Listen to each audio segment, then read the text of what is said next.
Oke, baik, saya langsung lanjut ke Mas Huda.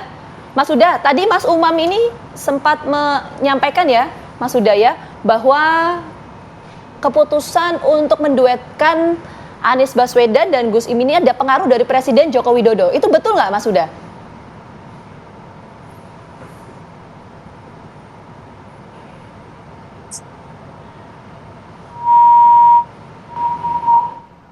Halo Mas Huda. Mas Huda? Oke, nampaknya kita terkendala komunikasi ya. Saya kalau gitu ke Bang Herman dulu. Bang Herman, sikap dari Partai Demokrat ini pasca adanya isu untuk menduetkan dari Anies dan Gus Imin ini seperti apa? Meskipun tadi disampaikan akan diputuskan di rapat, tapi sejauh ini seperti apa? Ya, kami tidak ingin mendahului keputusan majelis tinggi partai tentunya.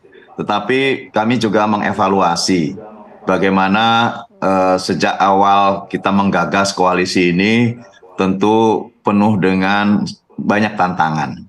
Oleh karenanya, pertama ya kami tinggal de jure ya, karena de facto saya kira agak sulit memegang teguh terhadap komitmen yang telah dibangun dengan mengabaikan etika moral politik maupun responsibility terhadap kebersamaan ini. Oleh karenanya, ya menurut pendapat kami ya sebagai kader, tentu mengusulkan kepada Ketua Majelis Tinggi Partai, ya sudahi saja gitu.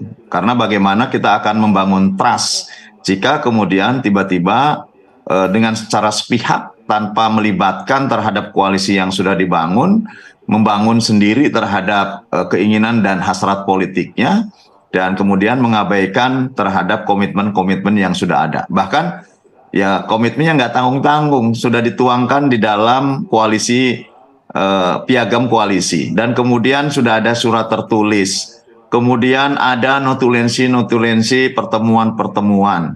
Tentu panjang sekali proses ini ya, dan kalau semua hal yang sudah dilakukan 1 tahun penuh ini kemudian diabaikan, bagaimana mungkin ke depannya bisa trust, bisa ada sinergi ataupun kebersamaan yang baik. Ini yang tentu menjadi evaluasi mendasar. Kami kemarin seharian penuh ya, dari mulai pagi sampai malam kami mengevaluasi terhadap situasi ini. Ya pada akhirnya kesimpulan nanti disimpulkan oleh Majelis Tinggi Partai, tetapi kami dorongan dari para petinggi partai, dari para kader bahkan hari ini mulai semua mencopoti street media, baik itu billboard, baliho, spanduk, banner ya. Dan ini adalah merupakan reaksi dari situasi yang tentu menurut kami jauh dari sebuah etika politik yang baik. Nah, Bang Herman, saya rasa mungkin keputusan Majelis Tinggi tinggal mengambil keputusan de jure-nya saja kan. Oke, artinya begini. Kalau misalnya pagi hari ini Bang Herman ngobrol dengan beberapa kolega di Demokrat, suasana batinnya berarti boleh nggak saya bilang gini, Anies Baswedan sudah bukan lagi baca presnya Demokrat? Ya kalau saya pribadi kalau melihat karakter, baik karakter Partai Nasdem maupun karakternya Mas Anies, ya tinggalkan saja gitu kan. Kita cari aja partner dan mitra koalisi yang baik gitu ya. Oke, itu suara kebatinan dari kader Demokrat, tapi akan diputuskan nanti ketika rapat ya. Saya mau cek dulu ke Mas Huda sebelum ke Mas Umam nanti menyambung. Mas Huda masih terputus ya? Oke, kalau gitu saya ke Mas Umam. Mas Umam, kalau tadi kita mendengar suara kebatinan ya dari kader Demokrat, tadi Bang Herman menyampaikan bahwa ya kalau suara kader tuh pengennya ya sudahlah cabut aja gitu dengan keputusan mengusung Anies dan juga Gus Imin ini. Artinya kalau tadi kita berangkat dari pernyataan Mas Umam bahwa ini adalah berkaitan dengan all president's men, tujuan dari mengusung Anies dan Gus Imin ini apakah untuk memecah koalisi dari Anies Baswedan atau sebetulnya ada faktor lain atau tujuan lain di balik itu? Iya, kalau misal kita coba cermati Mbak, bisa saja kemudian ini sebagai sebuah upaya untuk menegasikan peran dari elemen yang selama ini cukup berani bersuara kritis terhadap kebijakan-kebijakan pemerintah. Dan di level itu memang Demokrat dan juga PKS yang berada di luar pemerintahan menjadi ikon dari isu perubahan yang diusung oleh koalisi perubahan dengan capres Anies Baswedan. Tetapi di saat yang sama, saya pikir upaya untuk melakukan negosiasi dengan Presiden Jokowi misalnya, rasanya ditujukan juga bagian dari, tentu ada agenda kepentingan politik tertentu, terutama misal dari Nasdem sendiri, tetapi juga kekuasaan berkepentingan untuk mengontrol seluruh jaringan potensi-potensi yang akan maju di Pilpres 2024 mendatang, untuk betul-betul berada di bawah kendali mereka.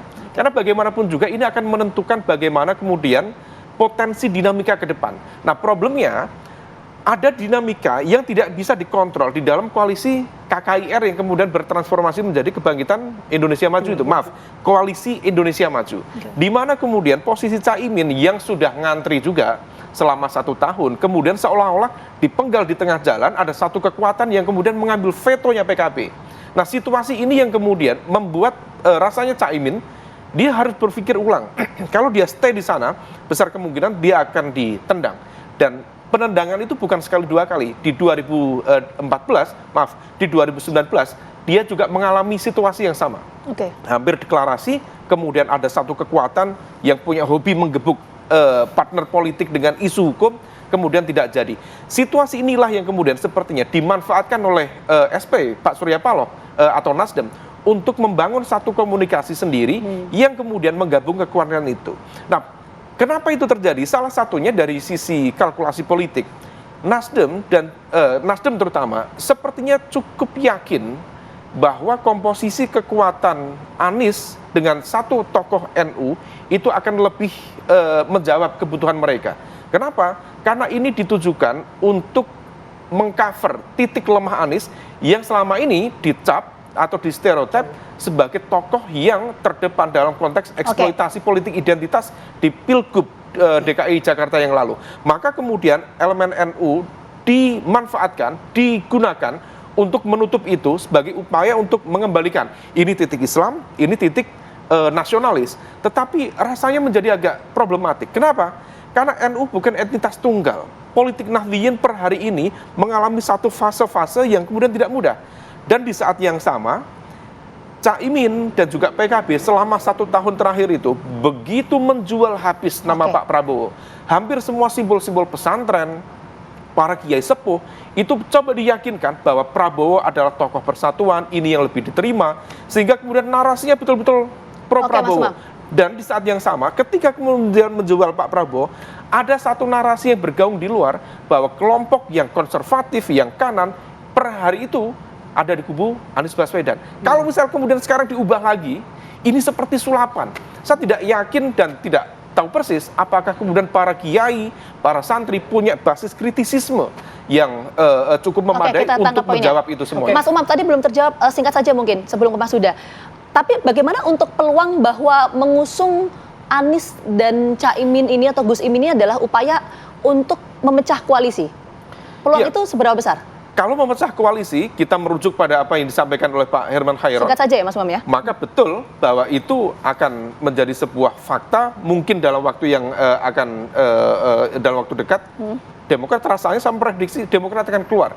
Dan itu sudah menjadi titik akhir dari koalisi perubahan. Adapun PKS, sepertinya dia akan stay di sana, karena basis pemilih loyal PKS sepertinya lebih mengarah kepada Anies Baswedan. Dan itu terkonfirmasi di basis cross tabulasi, ada sekitar 70-an% dari basis pemilih loyal PKS yang pro kepada Anies karena memiliki kecewaan pada Prabowo Subianto. Berarti pengaruh terhadap pencalonan Anies juga ya otomatis ya? Iya, dan tentu barangkali ada isu-isu terkait dengan logistik yang sudah terlanjur masuk dan sebagainya, itu menjadi sebuah isu yang lain.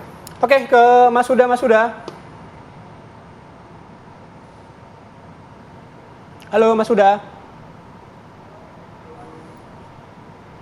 Halo Mas Huda. Mas Huda, sudah bergabung bersama kami?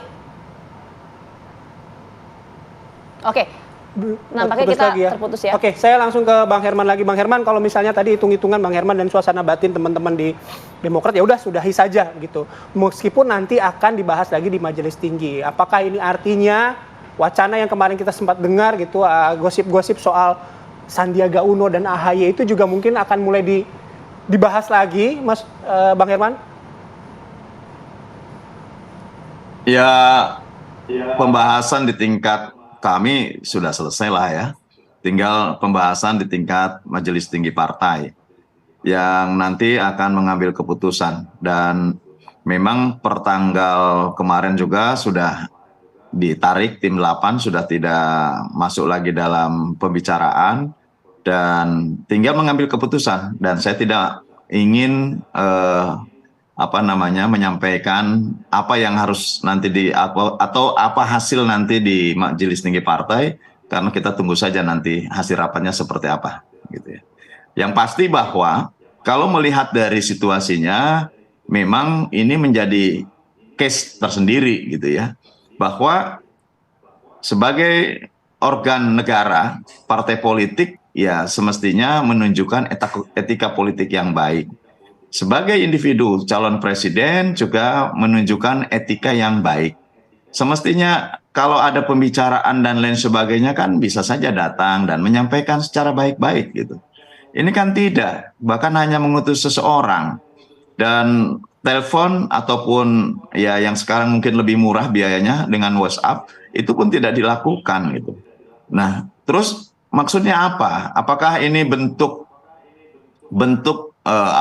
ketidakhormatan atau dan lain sebagainya? Tentu kami tidak mengerti. Sikap ini kan semestinya diterangkan, disampaikan baik oleh Partai Nasdem maupun oleh Anies Baswedan. Kenapa hal ini bisa terjadi? Nah, oleh karenanya dengan sikap seperti ini tentu kami menilai dan mengevaluasi cukup sudahlah jika memang kadar tanggung jawab moral, etika politiknya hanya sejauh ini, ya sudahlah. Demokrat kan memiliki standar moralitas yang baik gitu, memiliki etika yang baik. Olehnya atas dasar itulah menurut saya ya tidak ada hal yang penting lagi untuk dilanjut. Lebih baik ya ke depan tentu para kader juga mendesak kepada Majelis Tinggi atau meminta kepada Majelis Tinggi untuk justru membicarakan mana yang bisa ke depan perbaiki bangsa. Mana kandidat-kandidat ataupun koalisi yang ke depan memiliki komitmen baik, yang Bang Herman, kita tangkap poinnya. kualitas dan etika yang baik. Oke. Ini juga kita sudah tersambung kembali dengan Mas Huda. Mas Huda. Ya, Mas. Nah, sudah terdengar Mas suara kami, Mas? Kedengeran. Oke, Mas Huda, begini, satu pertanyaan. Tadi Bang Herman juga menyebutkan bahwa adanya wacana duet Anies Baswedan dan Gus Imin gitu, karena ada rentetan peristiwa. Salah satunya ketika Pak SP bertemu dengan Pak Presiden. PKB melihat itu juga? Yes. Kita lihat tapi nggak tahu persis agendanya Bang Surya apa. Maksudnya konteksnya gimana tuh, Bang Huda? Ada pengaruh atau arahan dari Pak Presiden nggak sih dalam mengusung Anies dan Gus Imin ini? Kok tadi kan Mas Umam mengatakan bahwa ini all president's men, tujuannya adalah ke sana. PKB melihat itu nggak? Kita belum bisa melihat ya, seperti tadi dianalisa karena di internal kami kan sebenarnya masih ada dua opsi untuk yang kita akan bahas pada pagi hari ini. Opsi tetap di koalisi Indonesia Maju itu atau kita ambil proposal dari Nasdem. Dan terkait dengan pertemuan Pak SP dengan Pak Jokowi, saya tidak tahu persis itu konteksnya apa. Saya kira nanti bisa langsung konfirmasi kepada Pak SP. Oke, Mas Huda, artinya dengan apa yang terjadi dengan perbincangan kita pagi hari ini, PKB sudah tidak mempertimbangkan lagi bergabung dengan koalisnya Pak Prabowo. Ya memang jujur harus diakui ada kekecewaan yang cukup dalam dari sebagian pengurus di DPP, sebagian para kiai yang memang sejak dari awal ketika menginisiasi koalisi PKB Gerindra ini bisa melandingkan mandatori muktamar di mana Gus Imin harus maju dalam Pilpres 2024. Melihat perkembangan, mencermati berbagai informasi dan analisa kami itu yang akan nanti kita putuskan dalam rapat pagi hari ini. Oke. Baik, terima kasih Mas Huda, Bang Herman terima kasih, Mas Umam juga terima kasih tadi menyambung pertanyaan apa yang disampaikan oleh Bang Herman, apa sih yang sebenarnya terjadi? Nah kita juga pengen tahu, makanya kemarin kita undang politisi Partai Nasdem tapi belum ada yang bisa karena mungkin baru besok katanya ya. Sabtu mungkin ya? Sabtu, Oh iya, tanggal ada 2 apa Sabtu? gitu ya katanya ya, baru bisa berkomentar soal ini. Sekali lagi terima kasih Bapak-Bapak, Assalamualaikum warahmatullahi wabarakatuh.